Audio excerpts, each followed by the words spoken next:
Hello chess fans, this is Rick from Chess to Impress. Only 20 days, less than 3 weeks till it will all kick off in London on November 9th. The World Championship match between Magnus Carlsen and Fabiano Caruana. That is the 47th event in the history of the undisputed and official World Championship. And on Chess to Impress we count down towards the great match by looking at the first 46 events. This is the 34th video in this series and we are at the end of the Kasparov-Karpov rivalry. They played their 5th and final match in 1990. In the previous cycle, Karpov was automatically placed in the super final, but this time he had to win 3 matches to earn the right to play Kasparov again. These were the candidate matches played between 1988 and 1990. We had 7 first round matches which were played in St. John in Canada. Portisch beat Vaganyan, Timman beat Salov, Spielman very convincingly beat Yassasarwan, Short beat Sachs, Yusupov beat Elvest, the local wildcard very surprisingly beat last year's runner-up of the candidates matches, Kevin Sprackett beat Andrei Sokolov, and another surprise was that the Icelander Johan Hjartarson beat the old warrior Viktor Korchnoi. In the quarterfinals, Timman beat Portisch, and Spielman surprisingly beat Short, an all-English affair. Yusupov beat Sprackett, but as you can see it was a long match, it had to go into a tiebreak. Kevin Sprackett again put up a great fight against a super Soviet grandmaster. And Karpov came into the quarterfinals and convincingly beat Hjartarson. The semifinals, Timman beat Spielman and Karpov beat Yusupov. As you can see, both matches went the distance. Only 1 point between them after 8 games. The final was a bit of an anticlimax, especially for the Dutch chess fans. Karpov very convincingly beat Jan Timman and qualified again for the World Championship match against his great rival Garry Kasparov. The match was held from October 8th till December 30th in 1990. The first 12 games were played in New York, and then the whole circus moved to Europe, to France, and the last 12 games were played in Lyon. The prize fund was generous, $3 million with 5 eighths going to the winner. And in case of a 12-12 outcome, the prize fund would be shared equally. Kasparov would retain the world title. There were no tie breaks in those days. Here's a picture from the match. Karpov, the challenger on the left, and the world champion Kasparov on the right. As you can see from the table, Kasparov took an early lead. Karpov hit back in game 7. Many draws followed and then 3 decisive games in a row between games 16 and 18. Kasparov took a 1-point lead and then came game 20. Let's have a look at that game. It was played on the 15th of December 1990. Kasparov is white, Karpov is black, and e4 was the first move. e5, knight f3, knight c6, and we see a Ruy Lopez. Bishop back, knight f6, Kasparov castled, bishop e7, rook e1, Karpov kicked the bishop back again, and d6. c3 from Kasparov, Karpov castled, and h3. White wants to play d2, d4, and wants to make sure that there is no bishop g4 in the position, which would put pressure on the knight, it would pin the knight, and the knight is an important defender of d4. Bishop b7, there comes d4, rook e8, Kasparov develops the knight, and bishop f8. Black's setup is called the Zaitsev variation of the Ruy Lopez, and it's named after Igor Zaitsev, and Igor Zaitsev happens to be one of Karpov's seconds in this match. a4, one of White's ideas is to give Black a weakness on b5 by isolating that pawn if he can take, and Black takes back. Karpov played h6 and is asking Kasparov, how are you going to develop your queenside pieces? They are still at home. Black's pieces are harmoniously developed. Bishop c2, e takes d4 and c takes d4. White now has an ideal center formation with these pawns on d4 and e4. And Black is going to chip away at that center, as we'll see in the next few moves. Knight b4. And Kasparov wants to keep his bishop pair, so he saves the bishop from the capture of the knight on b4. And c5 from Karpov. d5 from Kasparov, blunting this bishop, and Karpov played the knight back to d7. He's preparing to play f7, f5 to attack White's pawn center. Rook a3. We don't see this way of developing a rook very often. There comes f5 as planned, and we had seen this opening earlier in this match in game 4, so both players played all these moves very quickly. In game 4, Kasparov took on f5. Of course, both teams had done a lot of work since, and Kasparov's team had come up with a different move, rook a to e3. Logical move, doubling on the e-file, activating the queen's rook. Knight f6, knight back to that square. Now black is threatening to take on e4, and after that he can take on d5, winning a pawn. And now let's look at this move. Kasparov here played knight to h2.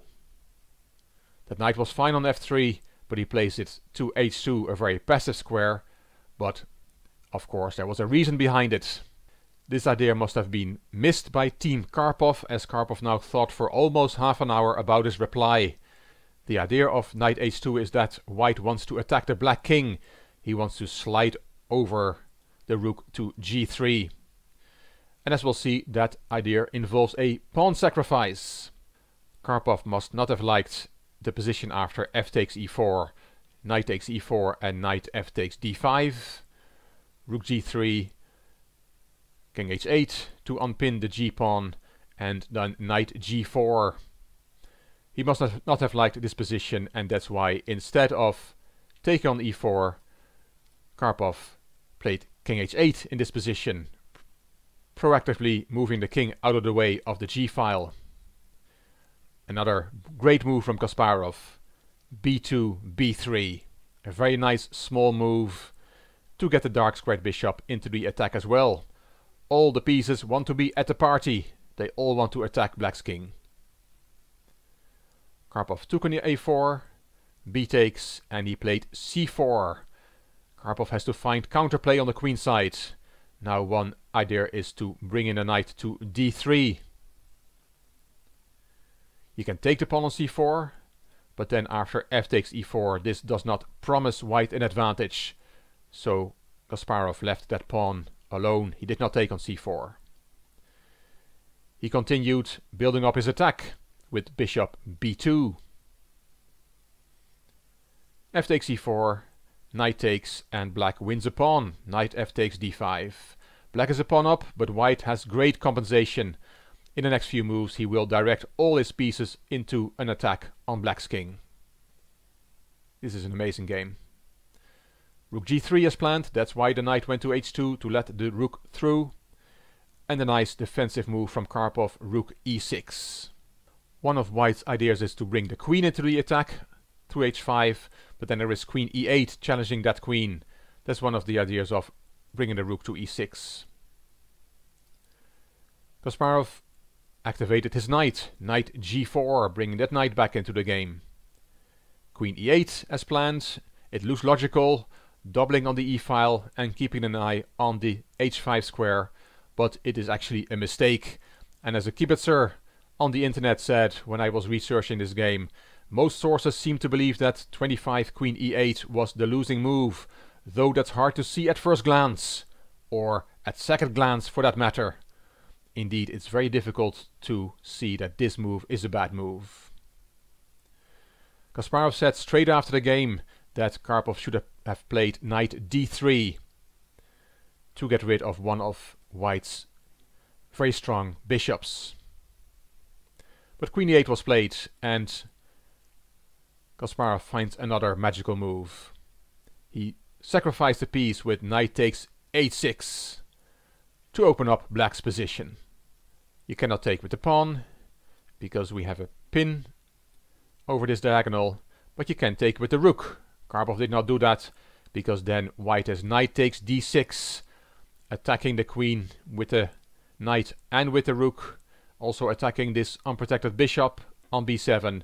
The complications work out in White's favor, so Karpov did not go for this. Instead he played c3, attacking another one of white's pieces. Knight f5, saving the knight, and now sacrificing the bishop, and Karpov took it, and queen g4. White is attacking with 5 pieces, and that is too much to handle for black, especially in a practical game. Defending is more difficult than attacking, even for a world champion. Karpov played bishop c8, hoping to trade off one of white's attackers. Kasparov gave a check, and if you go to g8, then there is the magical move king h2, with a big threat of knight g5, and the idea of king h2, a move we also see in the game, is that if black then takes on e1, takes that rook, then it's not with check. Karpov decided against king g8, and he returns some material with rook h6, returning material to get one of the attackers off the board. Kasparov took it, g takes, and now we see that move again. King h2, wonderful move, a quiet king move in the middle of a raging attack. White wants to play knight f6 and then rook g8 checkmate without being disturbed by queen takes e1 check. That's why he moves the king off the bottom rank. Material wise, black is okay, he has bishop and knight for the rook, but his king is under heavy attack. Karpov played queen e5 and now knight g5, attacking black's queen, and as mentioned, you cannot take on e1 because knight f7 is a very nice checkmate. So Karpov played queen f6 to protect the f7 square, and now rook e8 infiltrating on the back rank. White has lots of threats. Let's look at what he is threatening now. Let's make a bad move for black. Let's play a5, and then we see the checkmate. We have a very nice checkmate starting with queen takes h6 check, sacrificing the queen. If you go to g8, then this is checkmate, and if you in fact take the queen, then we get an even more beautiful checkmate with knight f7. Very pretty. So after rook e8, Karpov saw that threat and he played bishop f5 to counter the bishop on b1. But Kasparov goes in for the kill. He sacrifices his queen anyway. Queen takes h6 check. It's not really a queen sacrifice. Karpov took it, and Kasparov played knight f7 check. King h7 only move. There goes the bishop with check. Queen g6 only move, and there goes the queen with check. King g7, and there goes a rook. In the last 3 moves, white has chopped off a bishop, a queen and a rook. Bishop e7, Karpov was in terrible time trouble, and sometimes players just don't have enough time to resign. Rook b8 and a5. It was the 10th world champion Boris Spassky who sang in the press room in Lyon, "Anatoly, where are your pieces?" Bishop e4 check, the time control is made. King takes f7, that was Karpov's 40th move, and bishop takes d5 check. Here Karpov resigned. He now saw that after knight takes d5, rook takes b2, he is down 2 exchanges. Kasparov has 2 rooks for bishop and knight, and there's nothing more to play for here. Kasparov won game 20 and took a 2-point lead. 2 more draws followed, which meant Kasparov had made the 12 points, so he was sure of retaining the title. Karpov is such a strong character. He won game 23, but the last game was drawn. 2 hours before the end of 1990, Kasparov offered a draw in a winning position, and that way he won the match 12.5, 11.5, and was sure to remain world champion for at least 3 more years. 3 years later, it was the turn of Nigel Short to face the world champion Garry Kasparov. He was the first non-Soviet raised player to play for the crown since Bobby Fischer in 1972. There was a lot of drama surrounding this match, with Kasparov and Short breaking away from the World Chess Organization FIDE. I will tell you about that in the next video. I hope you liked this video. If you did, please give it a thumbs up, please subscribe to the Chess to Impress channel, and please leave a comment. I will read them all and I will reply to them all. If you liked the video and if you liked the series, it would be great if you could share it on social media by clicking the share button on YouTube. The link to the series is here. This is Rick for Chess to Impress. Thank you for watching.